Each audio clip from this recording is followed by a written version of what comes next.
नमस्कार, स्वागत है आपका। मेरा नाम है विपिन बेबाक। मेरे साथ मौजूद हैं प्रोफेसर अरुणेश यादव। जी, बहुत बहुत धन्यवाद। प्रोफेसर अरुणेश यादव से कुछ गुफ्तगू करेंगे और सवाल होंगे महाकुंभ को लेकर। महाकुंभ बिल्कुल अंतिम पड़ाव में है और योगी आदित्यनाथ महाकुंभ पहुंचे हैं और उन्होंने मास्क लगाया हुआ है और जो बदजुबानी चल रही है उस पर भी चर्चा होगी। तो स्वागत है जी प्रोफेसर साहब। जी। योगी आदित्यनाथ महाकुंभ पहुंचे हैं और उन्होंने जो शब्दों का इस्तेमाल किया है वो उनसे आप वाकिफ़ ही हैं। और बड़ी बात ये है कि खुद वो मास्क लगा के और ग्लव्स पहन के पहुंचे हैं और ये गिद्ध और पता नहीं क्या क्या दुनिया भर की जो बातें हो रही हैं, क्या कहना चाहेंगे? विपक्ष के नेताओं को और जो सवाल कर रहा है कुंभ की व्यवस्थाओं पे, उन्हें सुअर और गुद्दे से तुलना करने वाले कि सुअरों को गंदगी नजर आ रही है, गिद्धों को लाश दिख रही है। सरकार का काम होता है सवालों के जवाब देना, ना कि सामने वाले को नीचा दिखाना। जब आपके पास शक्ति आती है, ताकत आती है, तो आपको विनम्रता से झुकना चाहिए। बिल्कुल। योगी आदित्यनाथ जी इस समय सत्ता के गुरूर में है और उनका गुरूर दिन पे दिन बढ़ता जा रहा है और ये बिल्कुल ही ना तो प्रदेश के लिए ठीक है और ना राजनीतिक हालात के लिहाज से ठीक है। मुख्यमंत्री एक तरफ विधानसभा और ना ही उनके खुद के स्वास्थ्य के लिए स्वास्थ्य के लिए भी ठीक नहीं है। बीपी बढ़ेगा, ब्लड प्रेशर बढ़ेगा, 50 बीमारियां आएंगी। योगी साधु सन्यासी आदमी है, उनको इस तरह की शब्दावली का इस्तेमाल नहीं करना चाहिए। योगी तो बिल्कुल सरल और सौम्य होना चाहिए। साधु बाबा बिल्कुल सौम्य होते हैं। लेकिन सपा के लोग तो ये भी बहुत कहते रहते हैं कि वो चिलम का जिक्र करते हैं। अब देखो साहब, वो चिलम पीते हैं, गांजा पीते हैं, भांग खाते हैं, हमें नहीं पता, क्योंकि हम सार्वजनिक जीवन में तो वो कुछ करते नहीं। अब निजी जीवन में वो क्या कर रहे हैं वो उनका निजता का विषय है। हालांकि राजनीतिक लोग इस तरह के कटाक्ष करते हैं। भाई, जब योगी जी कटाक्ष करेंगे तो उन्हें भी सुनने को मिलेगा। अब मुद्दा यहाँ पे ये है कि विधानसभा में योगी आदित्यनाथ उर्दू का विरोध करते नजर आए, काफी वीडियो वायरल हुए और फिर अगले दिन ही उर्दू में शायरी भी पढ़ के सुनाई। जो उर्दू की वकालत कर रहे हैं, उर्दू को आगे बढ़ाना चाह रहे हैं, उन्हें कठमुल्ला बोल रहे हैं, कह रहे जी कठमुल्लापन नहीं चलेगा, और खुद अंग्रेजी की वकालत कर रहे हैं। तो अंग्रेजी भी यहाँ की भाषा नहीं, अंग्रेजी विदेशी भाषा है। बिल्कुल ठीक है, लेकिन प्रधानमंत्री तो जो बड़े कठमुल्ले हैं विदेशी, उनसे मीटिंग वही तो आ रहा था मैं उसी सवाल पे कि प्रधानमंत्री जो फारसी भाषा है, अरबी भाषा है, जो विदेशी भाषा है, वहाँ से एक सुल्तान यहाँ आता है जिसे वहाँ आमिर बोला जाता है, उसको गले लगा के प्रधानमंत्री कहते हैं मेरा भाई है। तो इसका मतलब कहीं ना कहीं प्रधानमंत्री भी कठमुल्ला हो गए। तो योगी आदित्यनाथ क्या मोदी पे निशाना साध रहे हैं कि मोदी कठमुल्ला है? इस बात को भी योगी आदित्यनाथ जी को स्पष्ट तौर पे बताना चाहिए, क्योंकि कहीं ना कहीं केंद्र सरकार और राज्य सरकार इन दोनों के बीच में रसाकसी चल रही है।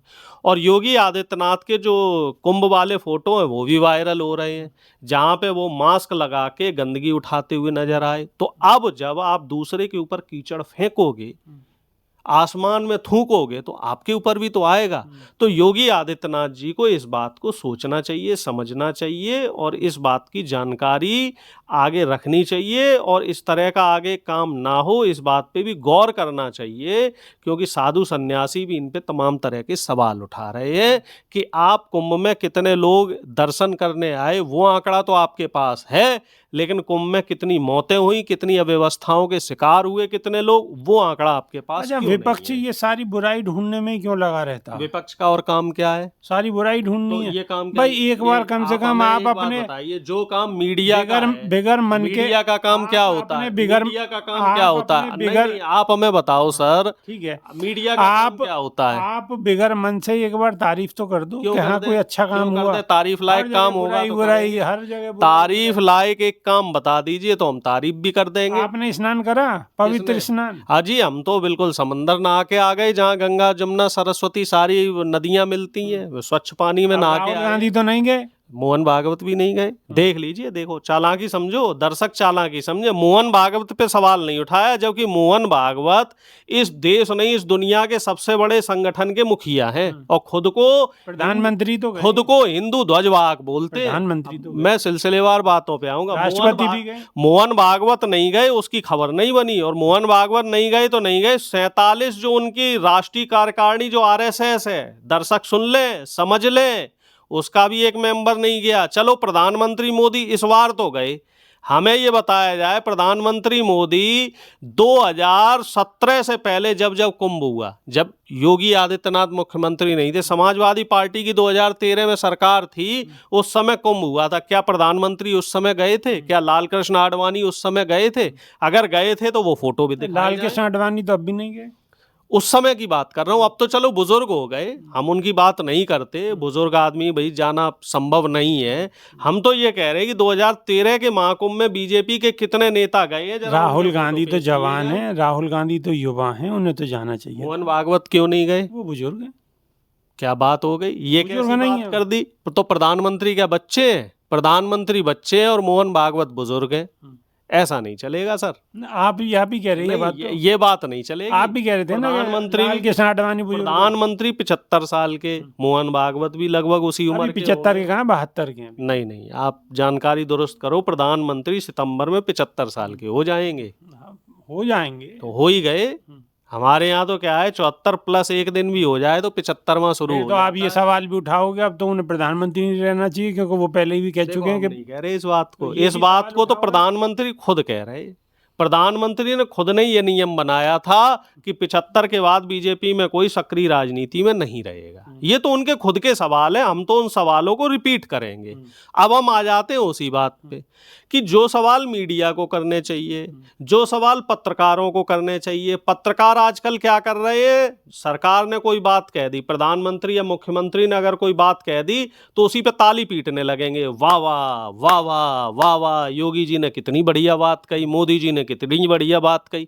अरे भैया, आप उसमें पॉइंट ढूंढो, सवाल करो उनसे, समीक्षा करो, उसके प्लस माइनस ढूंढो। डायरेक्ट जो कोटेशन है, मीडिया उस कोटेशन को डायरेक्ट बोलता है, यानी कि अपनी विचारधारा जो पत्रकारिता में जो इन्होंने इतनी पढ़ाई करी वो सारी व्यर्थ है। अब आप एक बार बताओ, कुंभ में कोई अच्छा काम आपके हिसाब से हुआ या नहीं? हुआ है ना, सरकार ने अपनी जेबें भरी हैं, अपना प्रचार किया है। अच्छा, तो 3 अच्छा लाख करोड़ का राजस्व आया है। अब वो पैसा जाएगा कहाँ, ये देखने वाली बात है। खुद मैं नहीं बोल रहा, ये बात तो योगी जी बोले हैं कि 3 लाख करोड़ रुपया कुंभ से उन्होंने कमाया है। अब वो 3 लाख करोड़ रुपए में कितने युवाओं को नौकरी देंगे, कितने बेरोजगारों का उसमें भला होगा, शिक्षा में कितना पैसा लगेगा, चिकित्सा में कितना पैसा लगेगा, किसानों का कर्जा माफ कितना होगा, कितने जो है किसानों के ब्याज माफ होंगे, बिजली के रेट कितने कम होंगे, कितनी सड़कें बनेंगी।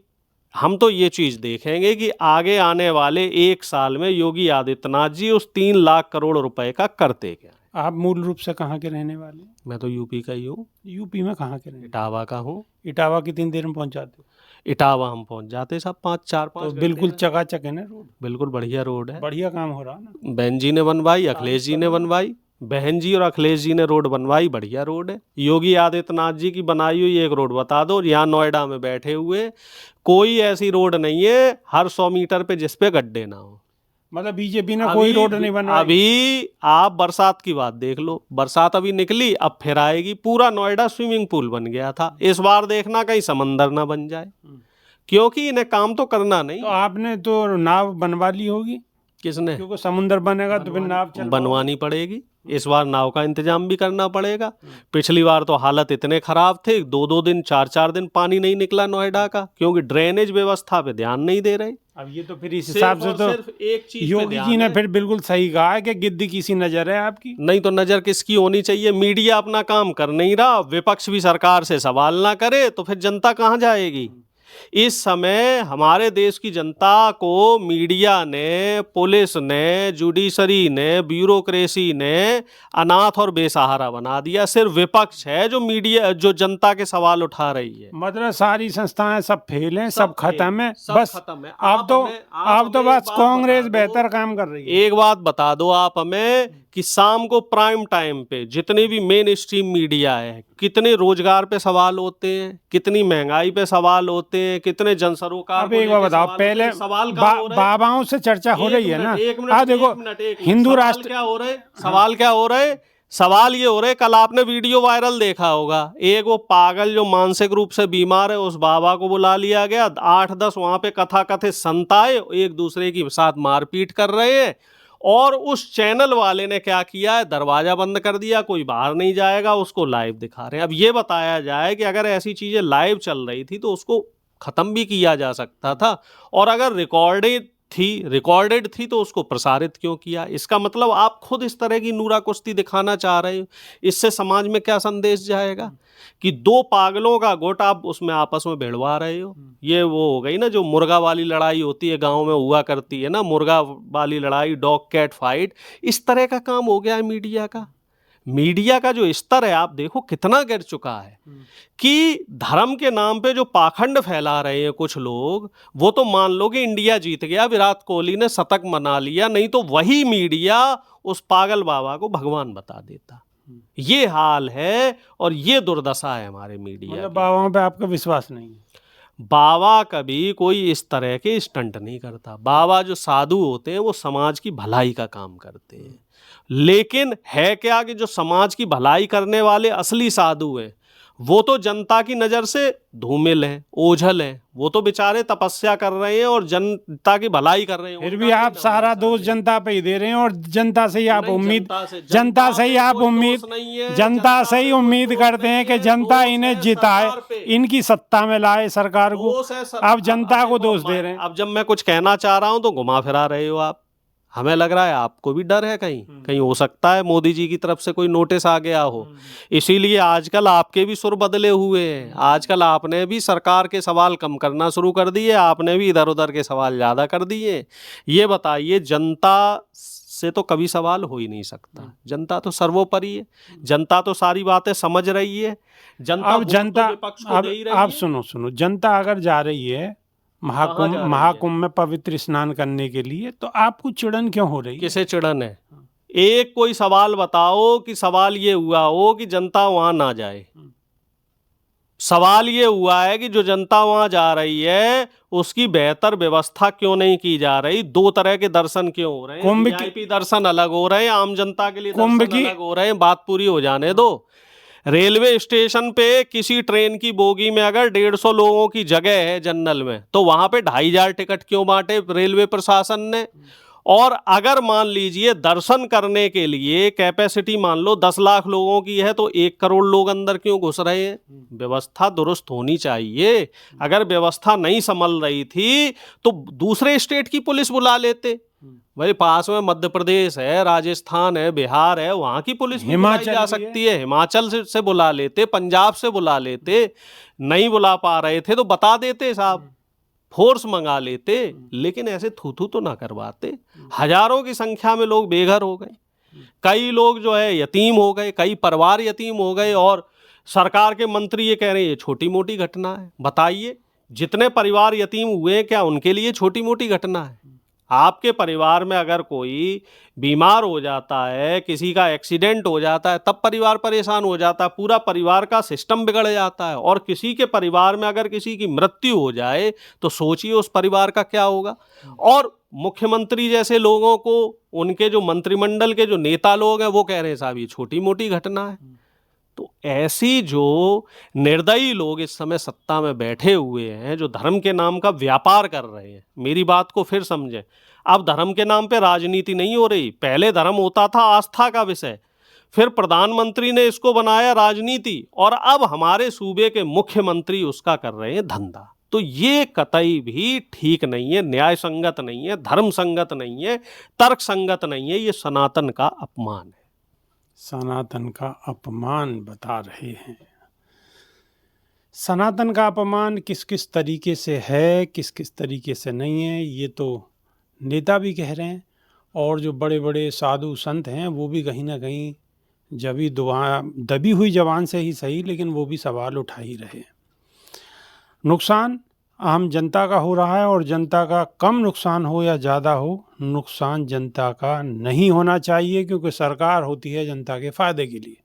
जनता का नुकसान किसी भी हद से बर्दाश्त नहीं है। तो कांग्रेस के नेता ने बड़ी बेबाकी से अपनी बात रखी है। हालांकि उनकी कई चीज़ों में तथ्य मजबूत है, लेकिन सत्ता और विपक्ष खेल ऐसे ही चलता रहेगा। अब ये फैसला तो जनता को ही करना है कि क्या सही है और क्या गलत है, क्योंकि सबसे बड़ी चाबी जनता जनार्दन के ही हाथ में है। तो अब वीडियो को देते हैं विराम, नई वीडियो में फिर रूबरू होंगे। बहुत बहुत शुक्रिया। जी बहुत बहुत धन्यवाद। नमस्कार।